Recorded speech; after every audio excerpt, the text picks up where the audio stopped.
প্রধানমন্ত্রী হিসেবে দায়িত্ব নেয়ার পর আগামীকাল প্রথমবারের মতো চট্টগ্রাম সফরে যাচ্ছেন প্রধানমন্ত্রী তারেক রহমান।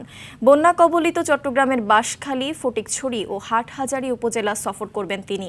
প্রধানমন্ত্রীর সফরকে কেন্দ্র করে জেলা ও স্থানীয় প্রশাসনের পাশাপাশি বিএনপির নেতাকর্মীদের মধ্যে দেখা দিয়েছে ব্যাপক প্রস্তুতি ও উদ্দীপনা। চট্টগ্রাম থেকে সাইফুল মাহমুদের পাঠানো তথ্যচিত্রে বিস্তারিত জানাচ্ছেন সাকিব আল হাসান। প্রধানমন্ত্রী তারেক রহমানের চট্টগ্রাম সফর ঘিরে নতুন প্রাণ চাঞ্চল্য বন্যা কবলিত ৩ উপজেলায়।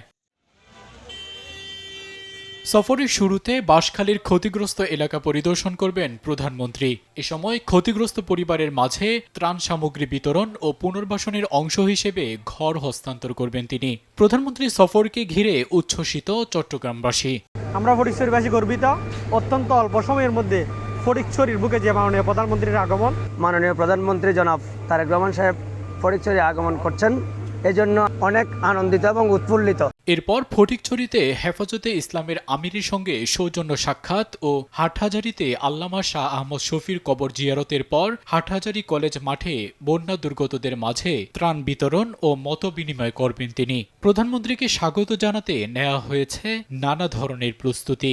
একটা বিগত বন্যায় আমাদের বেশ কিছু ক্ষয়ক্ষতি হয়েছিল, ফলে ওনার আগমনে এখানে সবার মধ্যে একটা প্রাণচাঞ্চলতা ফিরে আসবে। ওনার একটি নির্বাচনী এলাকা চট্টগ্রাম ফটিকছড়ি নির্বাচনী শহীদ রাষ্ট্রপতির স্মৃতি বিজড়িত এই ফটিকছড়ি নির্বাচনী এলাকা। জোরদার করা হয়েছে নিরাপত্তা ব্যবস্থা।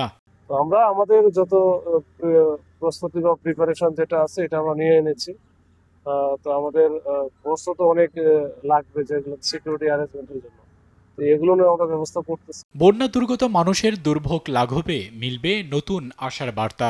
আগে বন্যা কবলিত মানুষকে ত্রাণ দেওয়া হতো, ত্রাণ সহায়তা দেওয়া হতো। প্রথমবার কোনো প্রধানমন্ত্রী সরকারের উদ্যোগে উনি এই ক্ষতিগ্রস্ত পরিবারগুলোকে পুরোপুরি পুনর্বাসনের দায়িত্ব নিয়েছেন। আবহাওয়া প্রতিকূলে থাকলেও প্রধানমন্ত্রীকে দেখতে লাখো মানুষে মুখর হবে চট্টগ্রামের ৩ উপজেলা, এমনটি মনে করছেন আয়োজক কমিটির সদস্যরা। সাকিব আল হাসান, RTV।